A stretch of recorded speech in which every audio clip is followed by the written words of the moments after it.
Kami lanjutkan informasi di Kompas Petang, Saudara. Ratusan penggemar grup band Sukatani dan warga di Purbalingga, Jawa Tengah menggelar aksi solidaritas di alun-alun kota sebagai bentuk dukungan kepada band Sukatani.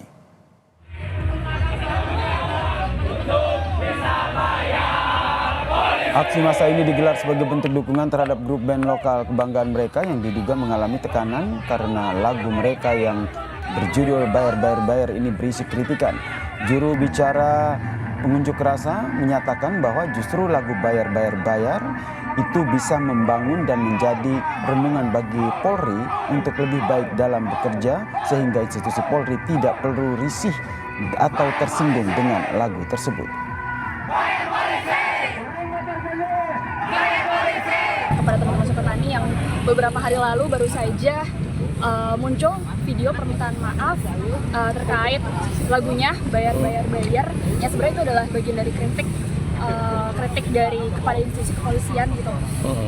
Itu di sana ada indikasi intimidasi dan lain sebagainya. Makanya hari ini kita bersolidaritas kepada teman-teman Sukatani dan juga kepada teman-teman lainnya supaya nggak takut untuk bersuara dan berekspresi menyampaikan kritiknya terhadap institusi kepolisian ataupun pemerintah. Kepada Bapak Kapolri dan institusi Polri atas lagu ciptaan kami dengan judul lagu Bayar Bayar Bayar.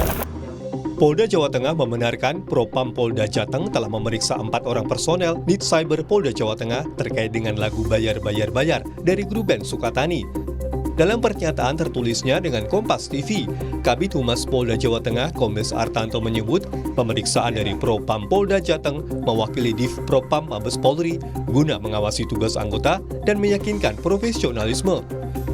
Terkait dengan lagu Bayar Bayar Bayar grup band Sukatani, Direktur Amnesty International Indonesia Usman Hamid menyatakan lagu tersebut merupakan karya seni yang sepatutnya diapresiasi, bukan dilarang apalagi dibredel. Menurutnya, lagu ini tidak mengandung hasutan dan hanya berisi kritik sosial yang berkembang di masyarakat. Kami juga melihat karya seni yang ditarik dari peredaran di ruang publik adalah karya seni yang masih dalam batas kewajaran. Memang mengandung kritik sosial, tetapi kritik sosial itu tidak mengajukan atau mengandung hasutan melakukan kekerasan, apalagi kebencian rasial. Kritik sosial mereka dalam lagu tersebut adalah kritik yang berkembang di dalam masyarakat. Terkait lagu Bayar Bayar Bayar, Menteri Kebudayaan Fadlizon juga memberi tanggapan. Fadlizon menyinggung soal batasan kritik ketika disampaikan. Saya belum lihat ya, tapi nanti coba saya pelajari. Tapi kan kita selalu mendukung kebebasan berekspresi. Tetapi tentu semua kita tahu kebebasan berekspresi itu jangan sampai mengganggu hak dari orang lain dan kebebasan yang lain gitu.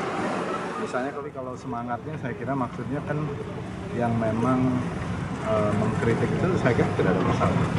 Tapi batasan-batasan itulah. Kapolri Jenderal Listio Sigit Prabowo juga tidak mempermasalahkan lagu yang diciptakan oleh band Sukatani. Dikutip dari Kompas.com, Kapolri menyebut tidak ada masalah, mungkin ada miss, namun sudah diluruskan. Pasca penarikan dan meminta maaf kepada Polri, dukungan agar lagu Bayar Bayar kembali tayang di platform digital dan bisa dimainkan datang dari sejumlah musisi dan juga warganet. Tim Liputan Kompas TV. Lalu, saudara, benarkah ada dugaan intimidasi terhadap anggota band Sukatani oleh polisi? Kami bahas bersama dengan Direktur Eksekutif YLBHI Muhammad Isnur dan juga Kepala Staf Ahli Kapolri Irjen Purnawirawan Ariyanto Sutadi yang telah bergabung bersama kami di Kompas Petang. Salam sehat semuanya. Saya ke Mas Isnur dulu. Mas Isnur, ini YLBHI sudah melakukan pendampingan, sudah cross check langsung, sudah bertemu dengan grup band Sukatani ini. Pertanyaannya, apa betul ada dugaan intimidasi oleh polisi?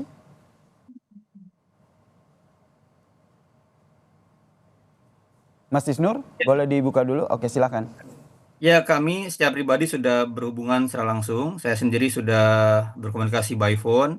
Dan teman-teman LBH Semarang, direkturnya juga sudah bertemu dengan band Sukatani ya hari ini gitu.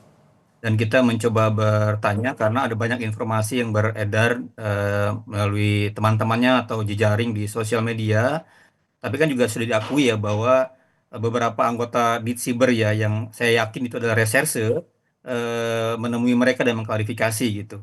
Jadi kalau saya lihat sih ini sudah semacam ada apa ya semacam penyelidikan gitu kepada mereka dan mereka ya sudah diperiksa, sudah di BAP dalam artian. Pertanyaannya kalau BAP untuk apa? Apakah memang itu ada upaya-upaya untuk mengenakan pasal kepada mereka? Itu yang terjadi gitu.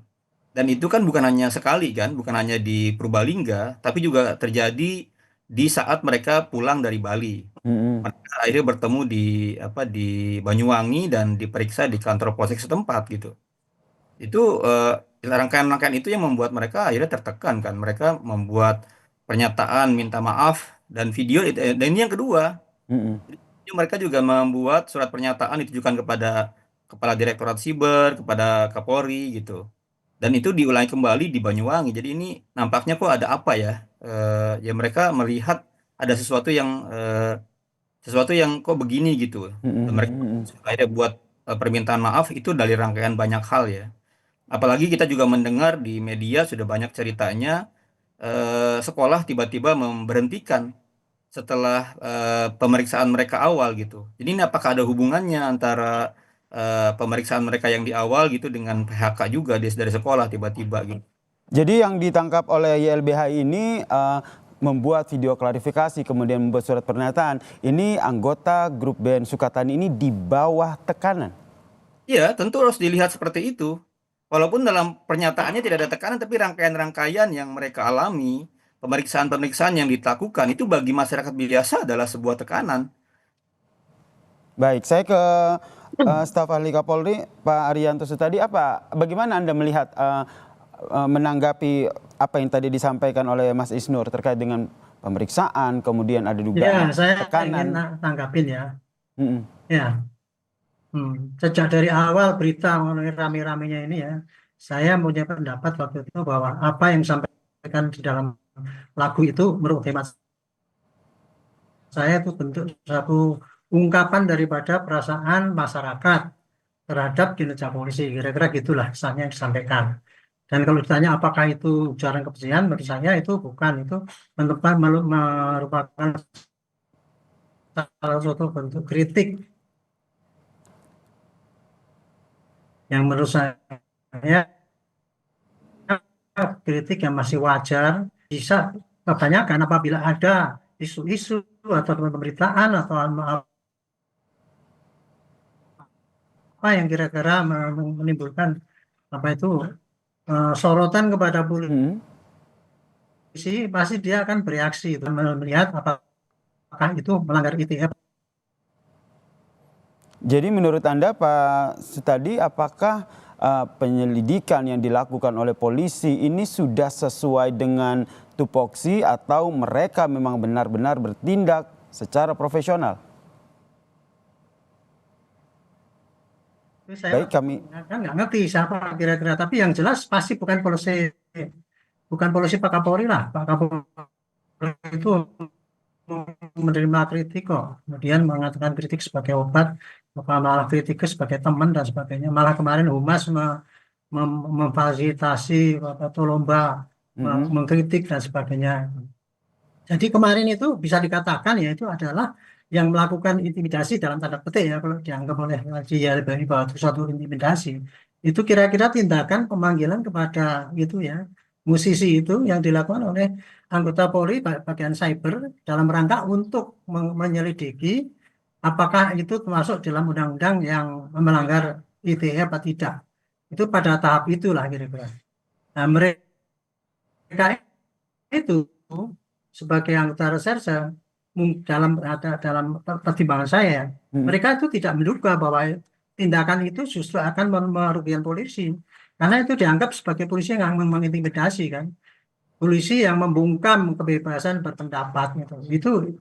Itu yang tidak diduga oleh para petugas cyber itu. Makanya itulah maka Propam kemudian pasti akan melihat apakah tindakan itu yang dilakukan oleh anggota cyber itu sudah melanggar etika atau masih dalam koridor SOP melakukan penyelidikan yang sifatnya untuk mencari informasi apakah apa terjadi pidana apa tidak. Itu tidak salah tuh penyelidikan seperti itu. Kenapa Tapi kalau tapi kemudian dia kenapa mengintimidasi, mm-mm. kemudian kawas kamu jangan ini, ya itu kalau dia sampai melakukan intimidasi itu berarti dia menghalang-halangi kebebasan orang kan gitu. Ini yang Kira-kira Anda gitulah dorong agar apa yang di terjadi Propam selama ataupun ini. Propam ikut turun untuk menyelidiki ya, apakah betul penyelidikan yang dilakukan oleh polisi ini mereka bertindak Ya, profesional kemarin sesuai sebelum dengan Propam, tupoksi. Ini yang didorong ya oleh Anda ya. sebelum Propam turun, Pak ya, saya kan mengatakan ini harusnya, iya harusnya Propam itu turun untuk menyatakan pasti ada yang dituduh mengintimidasi itu gitu kan. Nah bentuknya intimidasi apa kan gitu. Nah, makanya kemarin kebetulan kan ternyata Propam turun kemudian meriksa gitu kan. Mas Tapi saya Yasir, belum tahu hasilnya bagaimana. Baik, Mas saya ke Yasir, Mas Isnur. Kira-kira itu jadi yang terjadi. Silakan dalam Mas Isnur. hak sipil politik ya, kebebasan berekspresi, apa sih yang harus dilakukan negara? Pasif. Jadi negara tidak boleh melakukan intervensi dengan dalih penyelidikan atau apapun itu. Ketika negara, dalam hal ini polisi, turun tangan melakukan penyelidikan, apalagi ada komunikasi-komunikasi di situ yang kita harus nanti ungkapkan dengan dalam, itu Hmm. lebih intervensi yang dilarang oleh hak asasi manusia. Jadi dalam konteks hak asasi manusia, Ya, ini bagian dari ya pelanggaran boleh saja manusia. ditawarkan kayak gitu Pak. Tetapi tugas Dan, polisi itu di situ dan ya, sepengetahuan dia itu sih itu terbatasnya sampai segitu. Kalau iya, LBH kan menyorotinya dari konstitusi bahwa nggak boleh diganggu dan sebagainya. Bunyinya kan cuma begitu kan. Tetapi siap. polisi ini juga melakukan penyelidikan juga gitu. Tapi makanya harus didalami penyelidikan dia itu apakah kemarin sudah melanggar SOP yaitu mengintimidasi orang melegalkan kebebasan berpendapat. Itulah Propam harus menyelidiki itu Dan sejauh mana yang dilakukan oleh dia dan betul. kemudian ancaman-ancaman ataupun intimidasi apa yang Hmm. disampaikan itu Dan ini juga Pak Mas Yasir, Iya, silakan yang Mas harus Isnur. diperdalam sekarang. Gitu. peraturan Kapolri tentang pedoman implementasi HAM. Di situ kepolisian se-Indonesia diwajibkan untuk membaca, memahami, dan termasuk mendefinisikan apa itu ekspresi. Itu jelas sekali. Sejauh mana ekspresi yang dilarang dan lain-lain itu kan dia yang mengganggu atau merebut hak orang lain ya. Misalnya ekspresi dengan cara melukai orang lain itu nggak bisa. Ini ekspresi dalam bentuk lagu, mengkritik institusi. Pak Ismur, Harusnya. itu perkap yang membuat implementasi ya. Perkap Ya. tentang implementasi HAM di dunia polisi itu saya yang bikin itu Pak. Saya Nah, yang bikin.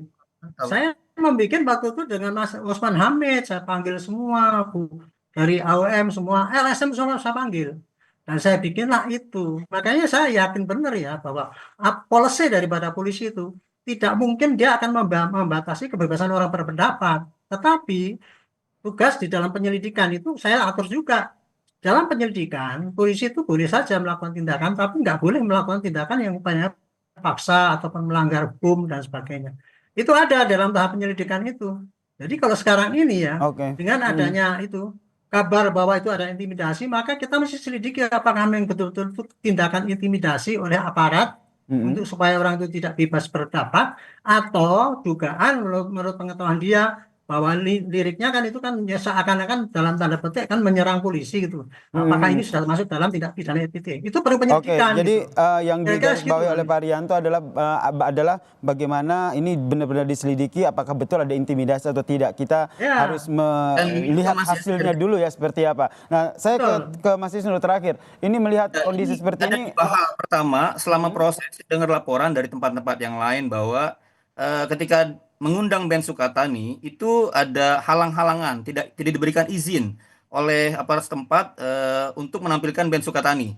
Itu ada beberapa titik yang terjadi seperti itu dalam proses seperti ini. Jadi emang rangkaiannya panjang. Yang kedua juga ini telah menimbulkan ketakutan bagi musisi lain. Saya Jawa Tengah, saya dengar laporan dari beberapa musisi yang mereka ketakutan, takut juga disensor seperti ini. Jadi sekarang saya harus meminta tegas kepada Pak Arianto ya, melalui Pak Arianto agar Kapolri menjamin sepenuhnya musisi dengan karya-karyanya, seorang apapun ya, seniman untuk terus tampil. Jangan takut ya. Dan meminta kepada seluruh aparat kepolisian jangan lagi melakukan seperti ini. Gitu loh. Kalau emang ada dugaan-dugaan apapun itu ya panggil ke kantor polisi penyelidikannya Baik. bener. Jangan sampai didatangi sampai ke Banyuwangi, datangi ke sana sini. Bagi masyarakat itu merupakan intimidasi, tekanan. Baik, ini yang nanti masih akan diselidiki juga oleh polisi. Tadi sudah dikatakan bahwa semoga Propam juga turun tangan untuk menyelidiki apakah ada tindakan dugaan kekerasan atau dugaan intimidasi dalam penyelidikan kasus ini. Terima kasih Pak Muhammad Isnur, Direktur Eksekutif YLBHI, dan juga staf ahli Kapolri Irjen Purnawirawan Arianto Sutadi telah bergabung bersama kami di Kompas Petang. Salam sehat semuanya.